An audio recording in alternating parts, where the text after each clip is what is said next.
نحمده ونصلي على رسوله الكريم أما بعد فأعوذ بالله من الشيطان الرجيم بسم الله الرحمن الرحيم رب اشرح لي صدري ويسر لي أمري واحلل عقدة من لساني يفقهوا قولي ربي زدني علما اللهم فقهنا في الدين۔ سورہ آل عمران آیت نمبر 110۔ کنتم خیر امتن، ہو تم بہترین امت، اخرجت نکالی گئی للناسی لوگوں کے لیے، تأمرون تم حکم دیتے ہو بالمعروف ہی معروف کا یعنی نیکی کا، وتنہونا یہ مضارع جمع مذکر حاضر کا صیغہ ہے اور تم روکتے ہو عن المنکر برائی سے، وتؤمنون اور یہ بھی مضارع جمع مذکر حاضر کا صیغہ ہے اور تم ایمان لاتے ہو باللہ اللہ پر، ولو اور اگر آمنہ ایمان لاتے اہل الکتابی اہل کتاب، لکان البتہ ہوتا خیر اللہم بہتر ان کے لیے، منہم المؤمنون ان میں سے بعض وہ ہیں جو مومن ہیں، وَأَكْثَرُهُمُ الْفَاسِقُونَ اور اکثر ان کے نافرمان ہیں۔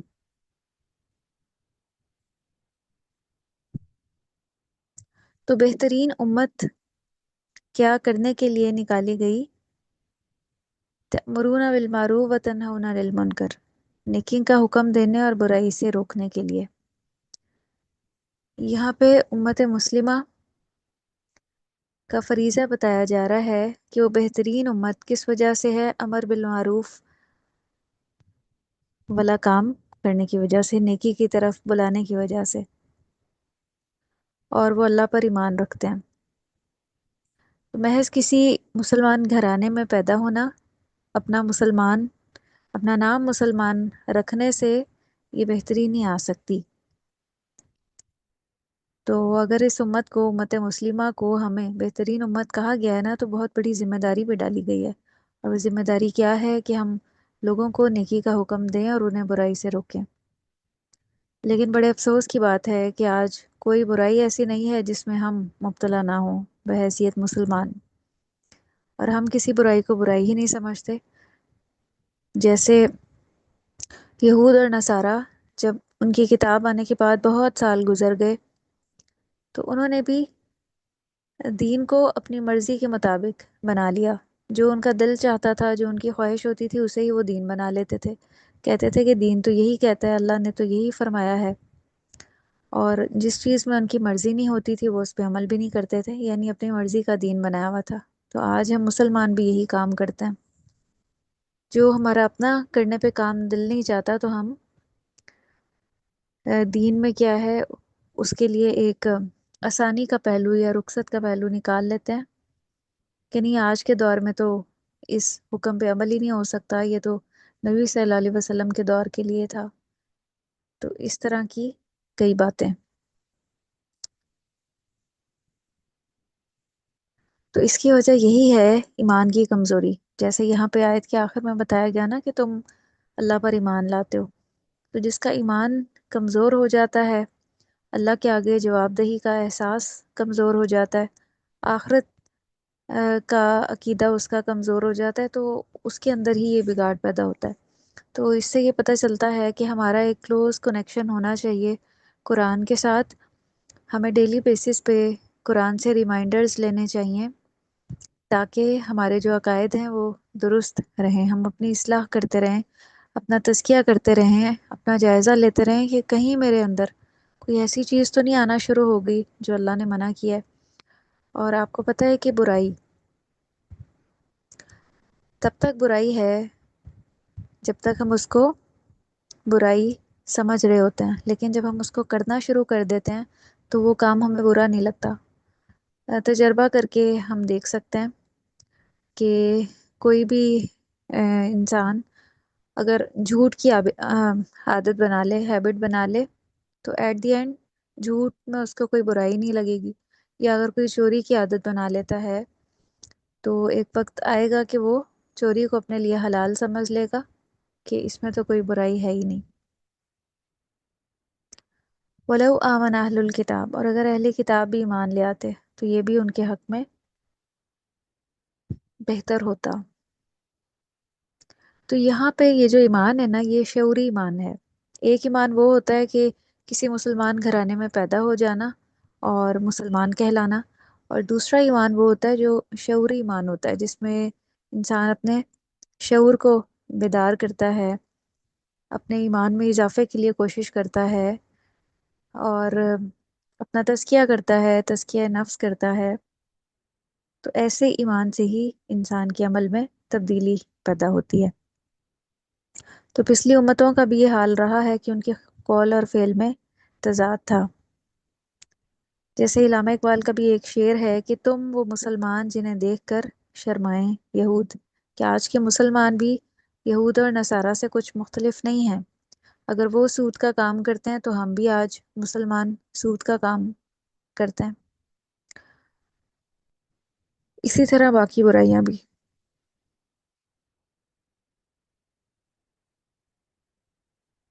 اہل کتاب نے چونکہ امر بالمعروف و نہی عن المنکر کا فریضہ چھوڑ دیا تھا، تو اللہ نے ان سے پھر امامت لے کے بنی اسماعیل میں رکھ دی، یعنی مسلمانوں کو دے دی۔ سورہ المائدہ میں بھی اس کا ذکر ہے، آیت 79 میں، کانوا لا یتناہون عن منکر فعلوہ لبئس ما کانوا یفعلون، کہ جو یہود اور نصارہ ہیں وہ برائیوں سے روکتے نہیں تھے جنہیں وہ خود کرتے تھے، تو کتنا برا تھا جو کچھ وہ کر رہے تھے۔ تو آج امت مسلمہ بھی اسی طریقے پر چل رہی ہے۔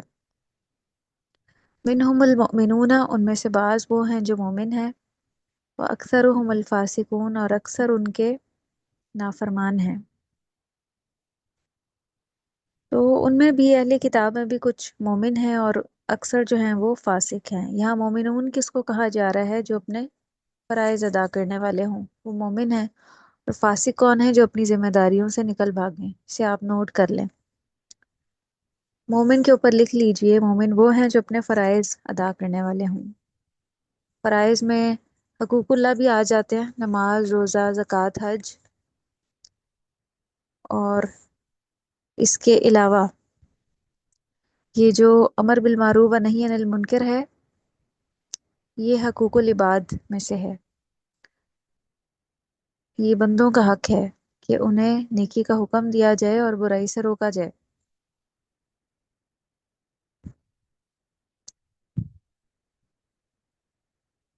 آیت نمبر 111، لن یضروکم، ہرگز نہیں وہ نقصان دیں گے تم کو، الا اذی، مگر اذیت، وَإِن یقاتلوکم، اور اگر وہ جنگ کریں گے تم سے، یولوکم، وہ پھیر دیں گے تم سے، الادبار، پیٹھیں، ثم، پھر، لا ینصرون، نہ وہ مدد کیے جائیں گے۔ تو ینصرون جو ہے یہ مضارع غائب کا صیغہ ہے، نہ وہ مدد کیے جائیں گے۔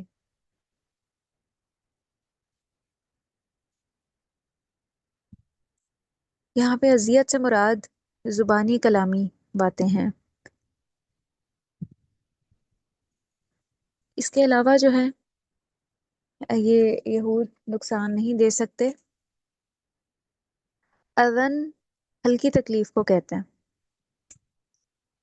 جو جسمانی بھی ہو سکتی ہے اور روحانی بھی ہو سکتی ہے۔ مثال کے طور پہ دل دکھانا۔ اب کسی کا دل کس طرح سے دکھایا جاتا ہے؟ اس کے لیے سورس کیا ہوتا ہے؟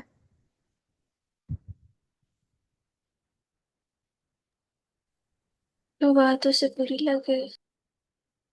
اس کا سورس زبان ہوتا ہے، دل دکھانا۔ زبان سے کسی کا دل دکھایا جاتا ہے، یا گالی گلوچ دینا، بہتان تراشی کرنا، یا جھوٹا پروپیگنڈا کرنا جو اسلام کے خلاف ہے۔ تو اللہ فرما رہے ہیں کہ یہ صرف اتنی ہی اذیت دینے پہ قادر ہیں، اس سے بڑھ کے نہیں۔ وَلَا تَسْمَعُنَّ مِنَ الَّذِينَ أُوتُوا الْكِتَابَ مِنْ قَبْلِكُمْ وَمِنَ الَّذِينَ أَشْرَكُوا أَذًى كَثِيرًا، سورہ آل عمران کی آیت 186 میں بھی اس کا ذکر ہے کہ ان لوگوں نے، تم ضرور سنو گے ان لوگوں سے جو کتاب دیے گئے تم سے پہلے، اور ان لوگوں سے جنہوں نے شرک کیا، بہت سی اذیت والی باتیں۔ تو یہ اذیت والی باتیں، جو جتنا دین سے دور ہوتا ہے نا، اس سے اذیت کی اتنی زیادہ توقع کی جا سکتی ہے۔ آج مسلمانوں میں بھی ایسے لوگ اور ایسے گروہ موجود ہیں جو اپنے ہی مسلمان بہن بھائیوں کو اذیت دیتے ہیں، ان کا دل دکھاتے ہیں، ڈسہارٹ کرتے ہیں انہیں۔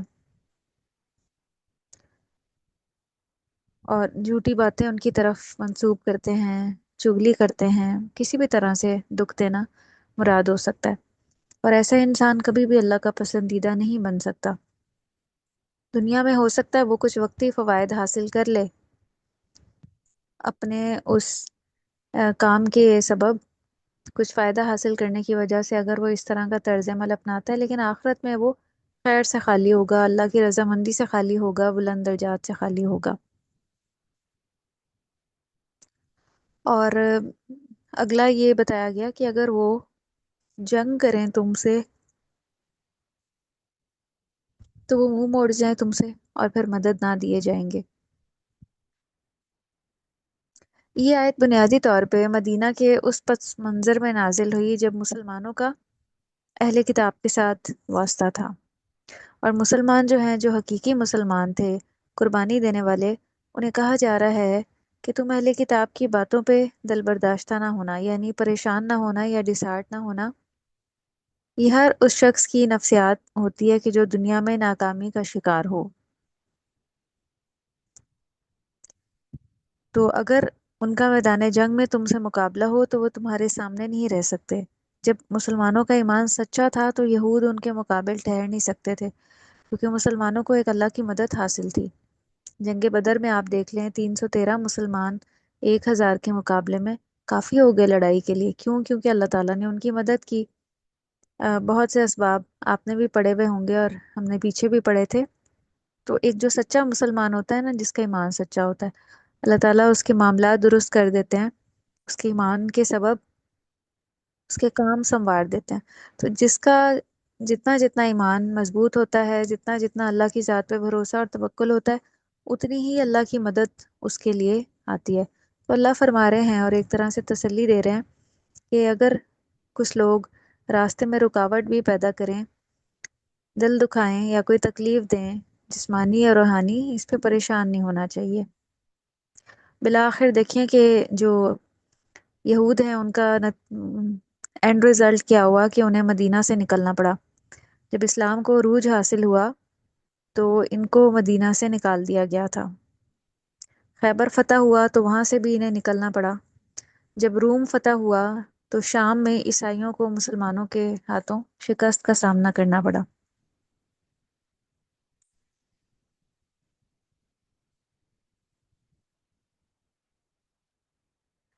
پھر کچھ عرصے کے بعد انہوں نے بیت المقدس پہ یہ وقتی طور پہ قابض ہوئے، اور یہ سلسلہ آج تک چلتا آ رہا ہے۔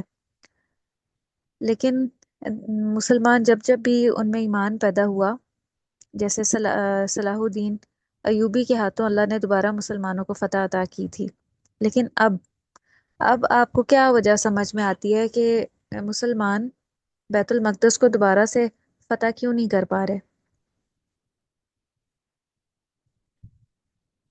اس کے پیچھے سبب کیا ہے؟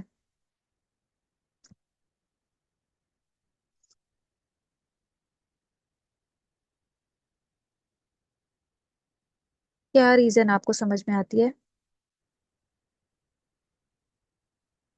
آج فلسطین میں مسلمان کیوں بیت المقدس کو دوبارہ سے فتح نہیں کر پا رہے یا حاصل نہیں کر پا رہے؟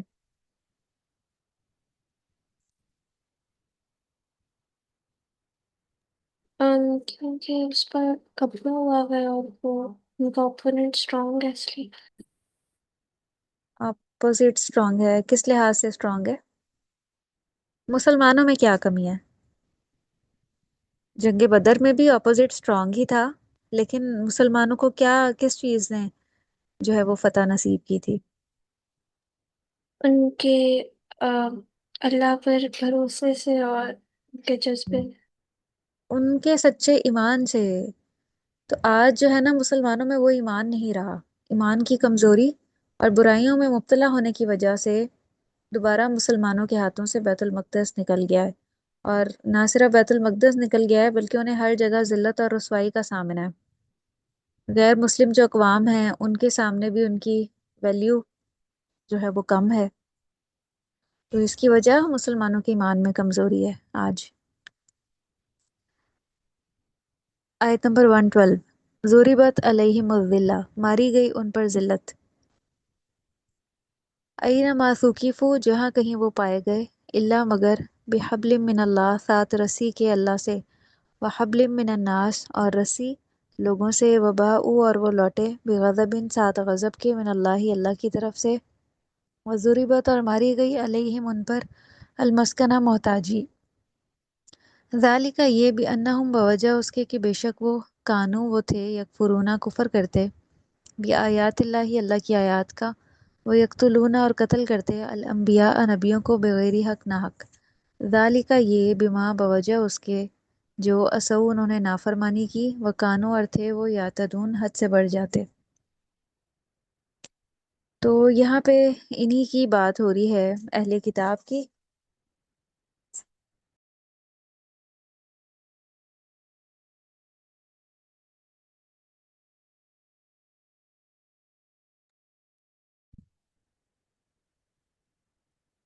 تو ان پر جو ہے وہ ذلت مسلط کی گئی جہاں بھی وہ پائے گئے، کیونکہ انہوں نے اپنی ذمہ داری نہیں نبھائی، اور آج ہمارے ساتھ بھی بالکل اسی وجہ سے ایسا ہو رہا ہے۔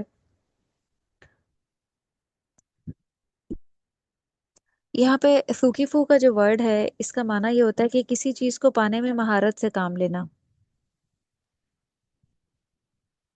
تو اس ذلت سے نکلنے کے دو طریقے ہیں جو یہاں اس آیت میں بھی بتائے جا رہے ہیں، الا بحبل من اللہ، اللہ کی رسی کو مضبوطی سے پکڑنے سے، وحبل من الناس اور رسی لوگوں سے۔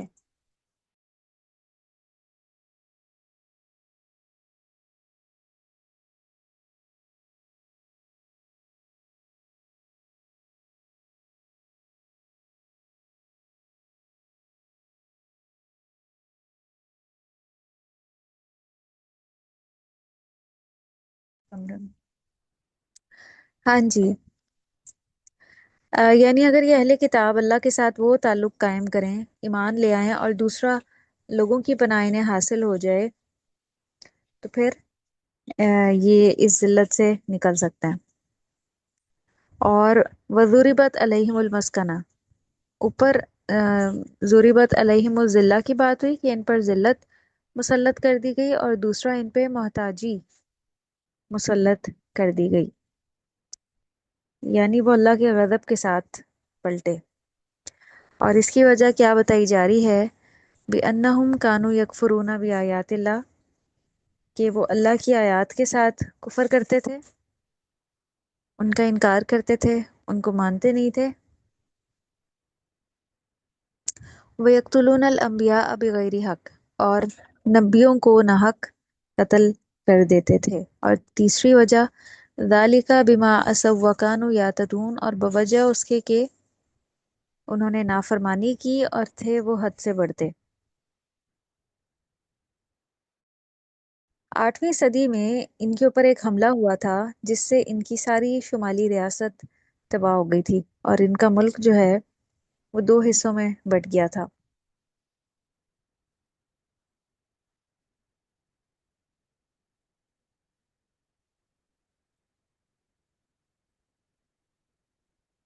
اور پھر ایک اور کچھ ٹائم کے بعد ان پہ حملہ ہوا اور ان کی شمالی ریاست بالکل ہی تباہ کر دی گئی۔ تو ان کی جو ہے عبادت کے لیے بھی کوئی جگہ ان کے پاس نہ رہی، اور انہوں نے سخت ذلت، غلامی اور اخلاقی زوال کا یہ شکار ہو گئے کافی سالوں کے لیے۔ تو پھر انہوں نے غیر مسلم جو اقوام ہیں ان کے ساتھ اپنے تعلقات بہتر کیے، ان کو لوگوں کی طرف سے ان کا ایک تعلق اچھا بلٹ ہو گیا، تو پھر بھی یہ اس ذلت سے نکل سکتے ہیں۔ تو اس کی وجہ سے انہوں نے، یعنی امریکہ وغیرہ کے ساتھ ایک اچھا تعلق قائم کرنے کی وجہ سے انہیں فلسطین دوبارہ سے ملا۔ انہوں نے ہیکل سلیمانی بھی پھر دوبارہ سے تعمیر کیا۔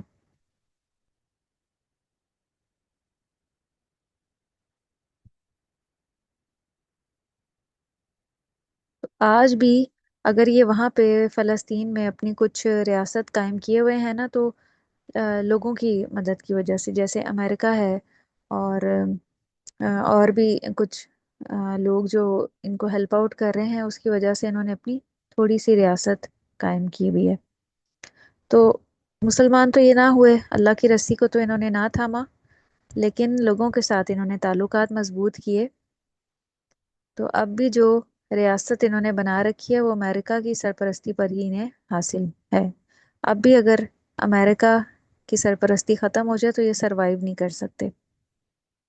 آج ہم بھی دیکھیں کس پہ سروائیو کر رہے ہیں، یا اللہ توکل پہ، یا ہمیں بھی امریکہ سے امید ہوتی ہے؟ جی بتائیں، ہم بھی کس سے سب سے زیادہ ڈرتے ہیں؟ اللہ تعالیٰ سے۔ جی، امریکہ جو بات ہم سے منوانا چاہتا ہے تو وہ منوا نہیں لیتا، چاہے وہ اسلام کے خلاف ہی کیوں نہ ہو۔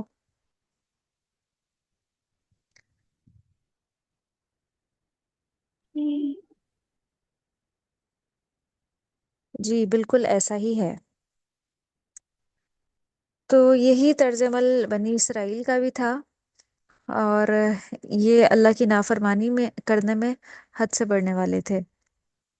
تو آج ہمیں بھی چاہیے، قرآن میں اہل کتاب کی مثالیں اسی لیے اللہ تعالیٰ بتاتے ہیں تاکہ ہم ان سے سبق حاصل کریں کہ انہوں نے یہ اور یہ کیا، اس کی وجہ سے ان پہ ذلت اور مسکنت مسلط کر دی گئی۔ تو اے مسلمانوں، اگر تم بھی ان کے راستے پہ چلو گے، ان کا طریقہ فالو کرو گے، تو تمہارے لیے بھی وہی سب کچھ ہے، وہی ذلت ہے اور وہی محتاجی ہے۔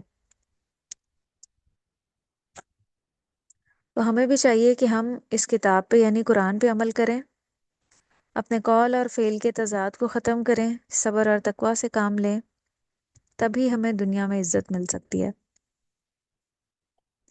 ورنہ ایٹم بام بنا کر بھی ہم سر اٹھانے کے قابل نہیں ہیں، ہماری اتنی حیثیت یا ویلیو نہیں ہے۔ ڈیولپڈ کنٹریز یا جو سپر پاورز ہیں ان کے سامنے۔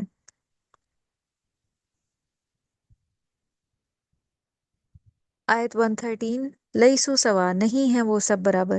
یہ قرآن کی ایک بہت بڑی خوبی ہے کہ اللہ تعالیٰ اگر کسی گروہ کی کوئی خامی بتاتے ہیں نا، تو ان کے اندر پائے جانے والے جو اچھے لوگ ہیں ان کا بھی اللہ تعالیٰ ذکر کرتے ہیں۔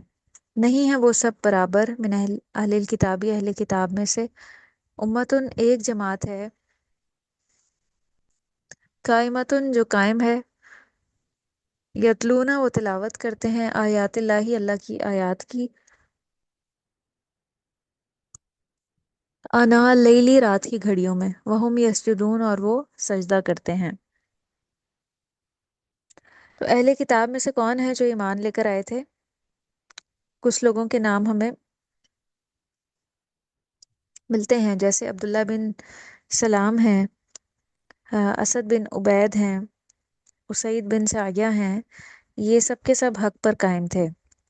تو انہیں نبی کریم صلی اللہ علیہ وسلم نے جیسے ہی اسلام کی دعوت دی یا انہوں نے اللہ کا کلام سنا تو وہ مسلمان ہو گئے۔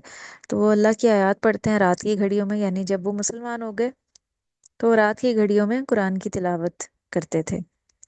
جیسے سورہ آل عمران کی آیت نمبر 119 میں بھی آتا ہے، 199 میں، کہ وَإِنَّ مِنْ أَهْلِ الْكِتَابِ لَمَن يُؤْمِنُ بِاللَّهِ وَمَا أُنزِلَ إِلَيْكُمْ وَمَا أُنزِلَ إِلَيْهِمْ خَاشِعِينَ لِلَّهِ لَا يَشْتَرُونَ بِآيَاتِ اللَّهِ ثَمَنًا قَلِيلًا أُولَئِكَ لَهُمْ أَجْرُهُمْ عِنْدَ رَبِّهِمْ، کہ اللہ کی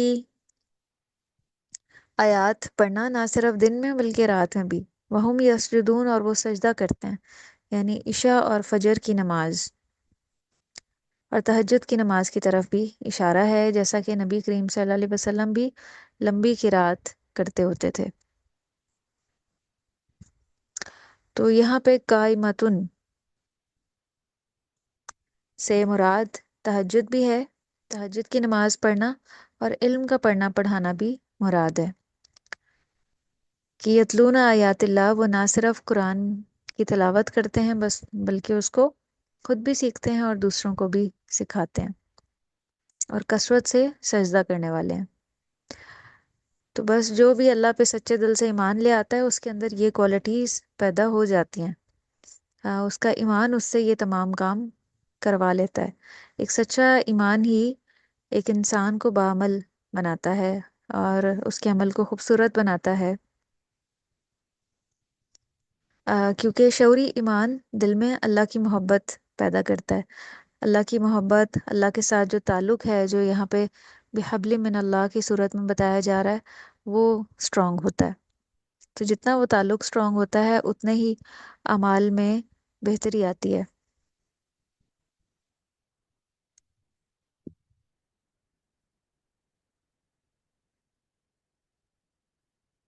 آیت نمبر 114، یؤمنون، وہ ایمان لاتے ہیں، باللہ اللہ پر، والیوم الآخری، اور آخرت پر، وہ یأمرون، اور وہ حکم دیتے ہیں، بالمعروف ہی نیکی کا، وہ ینہون، اور وہ روکتے ہیں، عن المنکر برائی سے، وہ یسارعون، اور وہ جلدی کرتے ہیں، فی الخیرات بھلائیوں میں، وہ اولئک، اور یہی لوگ،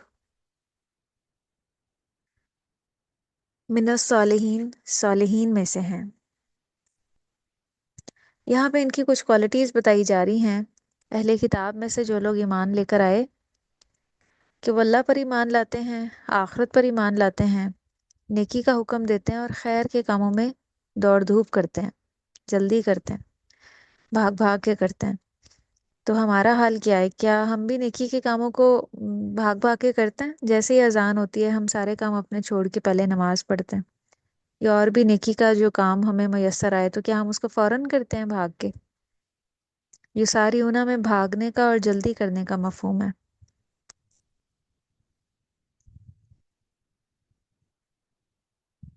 یہاں یہ ہم ان کاموں کی طرف بھاگتے ہیں جن میں ہمارا مفاد ہو۔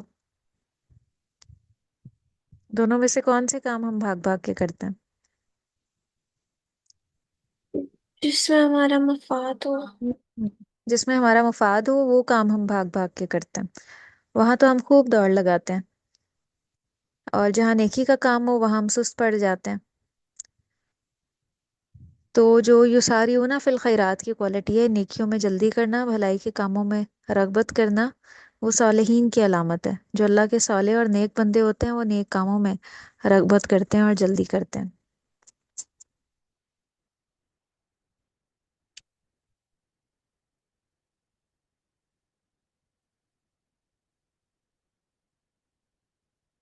آیت نمبر 115،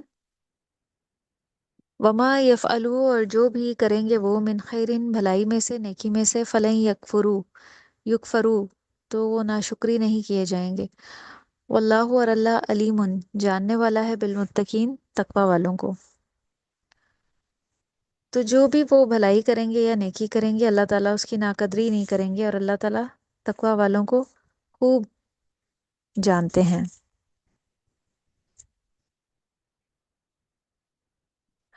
تو یہ جو آج کے آیات ہیں، آیت نمبر 110، اس میں بنیادی طور پہ تو صحابہ کرام کی ہی طرف اشارہ ہے، اور پھر اس کے بعد وہ لوگ جو ان کے راستوں یا طریقوں پر چلیں، اور پہلے اہل کتاب کو امر بالمعروف کا کہا گیا، لیکن وہ کیا کرتے تھے کہ جو برائیاں کرتے تھے ان سے وہ روکتے نہیں تھے دوسرے لوگوں کو۔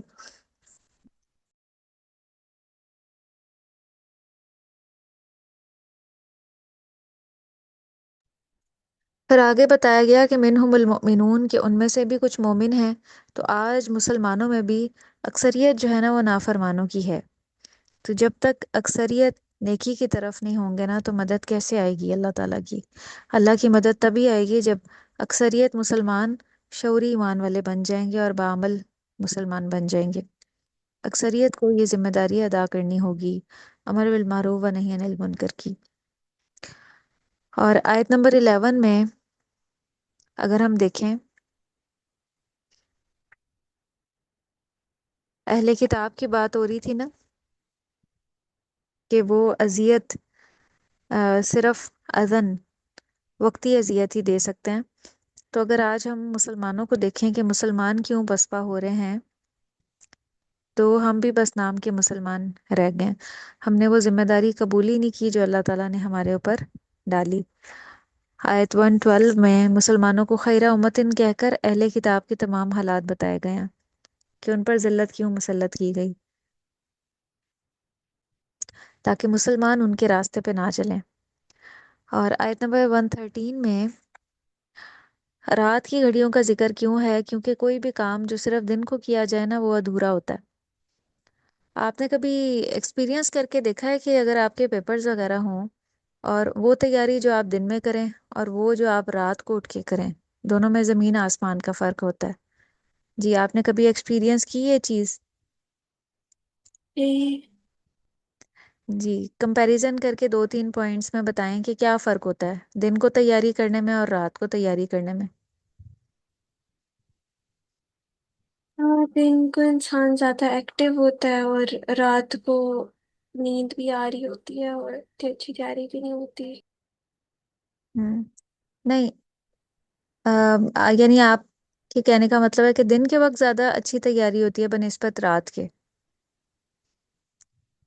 رات سے مراد میری یہ ہے کہ جب ہم سو جاتے ہیں اور پھر دوبارہ 3-3:30 بجے اٹھتے ہیں ریویژن کے لیے، ایک وہ یکسوئی کا ٹائم پیریڈ ہوتا ہے.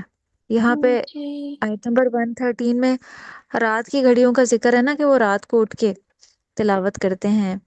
تو اس سے پتہ چلتا ہے کہ رات کا جو وقت ہے نا وہ بہت بینیفیشل وقت ہے.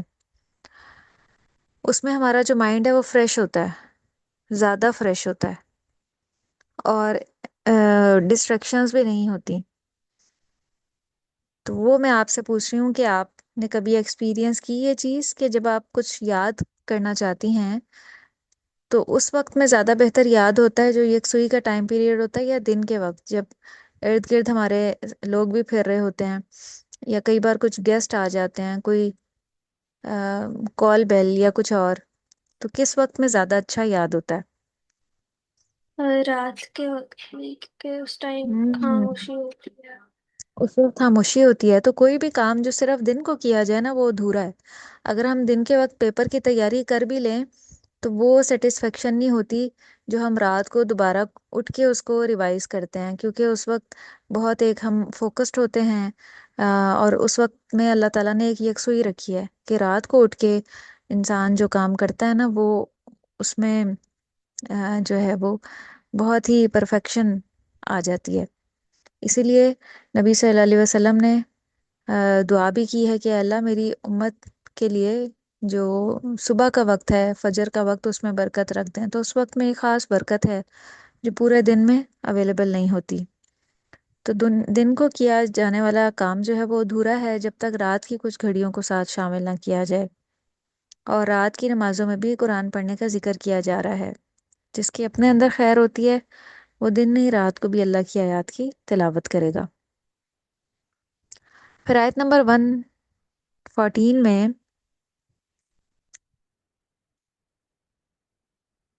دوبارہ سے امر بالمعروف و نہی عن المنکر کی بات ہو رہی ہے کہ صرف نماز ہی ادا نہیں کرنی بلکہ نیکی کا حکم بھی دینا ہے اور برائی سے روکنا ہے، اور نیکیوں میں سبقت کرنی ہے. ہمیں صرف خود کو ٹھیک نہیں کرنا، اطراف کو بھی ٹھیک کرنا ہے. اگر ہم صرف اپنے آپ کو ٹھیک کریں گے اور اپنے ارد گرد والوں کو ٹھیک نہیں کریں گے تو اس کا نقصان کیا ہوگا؟ یعنی اگر ہم اپنے گھر میں صرف اپنی نمازوں کی فکر رکھتے ہیں، اپنے بہن بھائیوں کی یا اپنی پیرنٹس کی فکر نہیں رکھتے اس معاملے میں، تو اس کا نقصان کیا ہوگا؟ دنیاوی لحاظ سے بتائیے گا کیا نقصان ہوگا؟ کیا وہ ہمارے مشن میں ہمارا ساتھ دیں گے پھر؟ نہیں. ہاں، وہ ہمارے مشن میں پھر ہمارا ساتھ نہیں دیں گے. اور ہو سکتا ہے کہ وہ پھر ہمیں یہ جو اذیت کی بات ہو رہی تھی لوگوں سے ملنے والی، جو لوگ دین سے دور ہوتے ہیں وہ پھر باعث اذیت بھی بن جاتے ہیں، پھر دل دکھانے والی باتیں بھی کرتے ہیں. تو ہو سکتا ہے ان کی طرف سے پھر ہمیں اذیت بھی فیس کرنی پڑے. تو اس لیے نہ صرف خود عمل کرنا ہے بلکہ اپنے آپ کو بھی ٹھیک کرنا ہے اور اپنے اطراف کو بھی ٹھیک کرنا ہے. ایک ہی معنوں میں فائدہ حاصل ہوگا. جیسے اس کے بارے میں ایک حدیث ہے کہ تم میں سے جب کوئی برائی ہوتے دیکھے تو حکم یہ ہے کہ اپنے ہاتھ سے اسے روکے. یہ ایمان کا سب سے اسٹرانگ لیول ہے. اگر وہ ایسا نہیں کر سکتا تو زبان سے اسے روکے. ایسا بھی نہیں کر سکتا تو دل میں اسے برا جانے، اور یہ ایمان کا کمزور ترین درجہ ہے. اور ایک موقع پہ آپ نے فرمایا تھا کہ تم ضرور نیکی کا حکم دو گے اور برائیوں سے روکو گے، ورنہ اگر ایسا نہیں کرو گے تو تم دعائیں کرو گے اور تمہاری دعائیں قبول نہیں ہوں گی. یہ جو یساریون فی الخیرات کا ورڈ ہے نا، نیکیوں میں سبقت کرنا، تو امر بالمعروف کے بعد ساری بھلائیوں میں دوڑ دھوپ کرنا اس میں آ جاتا ہے. تو اس کے لیے خود کو مینٹلی بھی تیار کرنا ہے اور فزیکلی بھی.